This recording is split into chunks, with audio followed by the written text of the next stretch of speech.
자, 다음 종목 볼까요? 이번에도 유튜브에서 올려주신 종목이고요. 파라다이스 올려주셨네요. 딸기 웨하스님의 종목입니다. 매수가는 17,100원에 비중은 15%. 수급도 좋고요. 여행 재개로 수혜를 볼 수 있을 것 같아서 매수를 했습니다. 목표가와 대응 방법 알려주세요 하셨는데요. 파라다이스가 오늘은 좀 하락하면서 장을 마쳤죠. 얼마 전에 오늘인가요?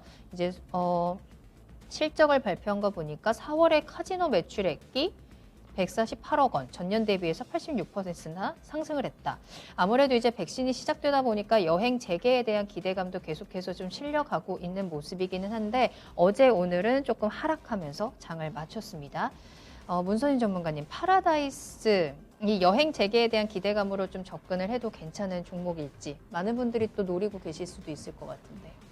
일단 뭐 파라다이스가 여행 재개된다고 하면 사실 파라다이스 자체의 호텔의 투숙객이 늘어나는 거는 긍정적일 것 같고요. 네. 다만 이제 파라다이스는 근데 사실 호텔 투숙객 때문에 이 종목을 사는 건 아니잖아요.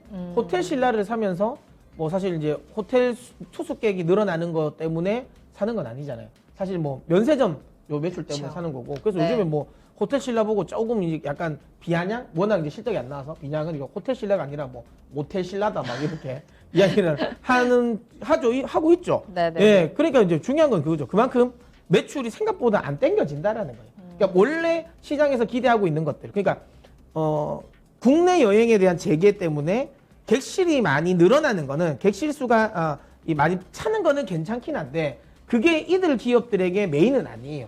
그러니까 결국은 아까 얘기했지만 뭐 호텔 관련 사업 중에 뭐 호텔 신라는 면세점 쪽이 열려야 네. 되고 파라다이스는 결국은 카지노인데 그 카지노도 일본이나라든지 중국 관광객들이 많이 와야 되는데 지금은 그런 상황은 아니지 않습니까? 물론 이제 뭐 전년 대비해서 많이 늘었다 하지만 그건 이제 워낙 기저효과잖아요. 사실상 워낙 기저효과니까 네. 이게 풀리려면 시간은 좀 더 필요해 보인다. 그러니까 지금 뭐 코로나가 끝난다 해서 우리가 당장 중국인들을 관광객들을 뭐 막 받아들일 수 있는 상황은 아닐 것 같고요. 그렇다고 해서 일본인들을 또 막 받아들일 수 있는 상황은 아닌 것 같고 시간은 좀 필요해 보여요. 저는 한 내년 정도는 돼야지 좀 정상화가 되지 않을까요? 나름 기대는 했었죠. 우리나라도 지금 뭐 전체적으로 원래 같으면 11월 달에 집단 면역이 되지 않을까라고 생각했지만 지금은 조금 늦어질 것 같죠. 그 다음에 일본 같은 경우도 이제 집단 면역이 될 줄 알았는데 다시 확 늘어버렸어요. 중국은 자기들은 이제 거의 뭐 통계를 사실상 안 내고 있잖아요. 거의 뭐 검사도 거의 안 하고 있고. 네. 믿을 수는 없죠. 근데 어쨌든 중국은 괜찮다고는 하고는 있어요. 괜찮다고 하고는 있지만 중요한 건 그렇다고 해서 중국인들을 우리가 적극적으로 받아줄 수 있을 것이냐. 그것도 명확하진 않다. 시간은 필요해 보인다. 근데 코로나 이후에 내가 뭔가를 노려보겠다. 가격이 많이 오른 건 아닌 좀 가격이 바닥에 있는 종목을 내가 한번 들어가 보겠다라고 하면 파라다이스를 사볼 만은 하죠. 근데 이건 있을 것 같아요. 기다림 대비 내가 가지고 갈 수 있는 리턴이 약할 것 같아요.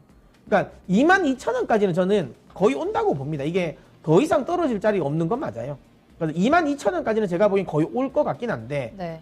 근데 이게 아까도 얘기했지만 시간이 필요해 보인다. 그러면 이거 22,000원 올 때까지 기다리는 거 그냥 이 종목 때문에 기다릴 바에는 차라리 반도체라든지 2차전지로 갈아타는 게 더 낫지 않을까라는 생각을 합니다. 근데 이건 근데 시청자님의 취향이에요. 그냥 나는 조금 진득하게 기다려서 어쨌든 내가 원하는 목표 수준까지 올라오면 나는 괜찮다. 그러니까 이런 종목들은 변동성이 약하니까 만약에 비중을 나는 많이 태울 수 있다. 그다음 비중으로 나는 소위 말하면 승부 보겠다라고 하면 해볼 네. 만은 해요. 그럴 거면 지금보다는 많이 태우셔야 돼요. 그러니까 15면 좀 애매해요. 그럴 것 같으면 차라리 비중을 많이 태워서 변동성이 좀 약할 것 같기 때문에 그러면 오히려 비중으로 수익금을 늘리는 게 훨씬 더 낫습니다. 그러니까 수익률에 대한 부분보다는. 그렇다면 지금 구간에서 한 10% 정도는 더 늘려줘도 돼요. 16,000원 정도까지 떨어지면 한 5% 정도 더 추가 매수하시고요. 그 다음에 나머지 5%는 한 15,000원 정도까지 떨어지면 한 2번 정도 나눠서 네. 추매를 하시고요. 그렇게 해서 비중 좀 늘려놓고 평단가도 낮추고 그 다음에 한 연말 내년 1분기 정도 보면 한 23,000원에서 22,000원에서 23,000원 수준 24,000원 정도 되겠군요. 기술적으로. 요 정도까지는 충분히 올 수 있다. 그러니까 30% 정도의 기대 수익률은 있으니까 난 이 정도로 만족한다라고 하시면 해볼만 한데 조금 애매하다 30%면 하실 것 같으면 요것보다는 다른 종목 IT 최근에 이제 좀 조정 주고 있는 IT 성장주 쪽으로 가시는 게 더 맞습니다. 아직 이 집단 면역에 대한 부분 또 코로나에 대한 부분이 다시 한번 또 재확산되고 있는 부분도 분명히 있고 여행이 재개될 때까지는 아직 확실한 것이 아무것도 없다라는 점 때문에 이 파라다이스에 대한 부분은 좀 전략을 좀 부지런히 짜셔야 될 것 같습니다. 일단 24,000원 정도까지의 상승 가능성은 있지만 조금 시간이 필요할 것 같고요. 그때까지 단가를 낮추는 전략들도 잘 챙겨 보셔야 될 것 같네요. 파라다이스 참고해 보시길 바라겠습니다.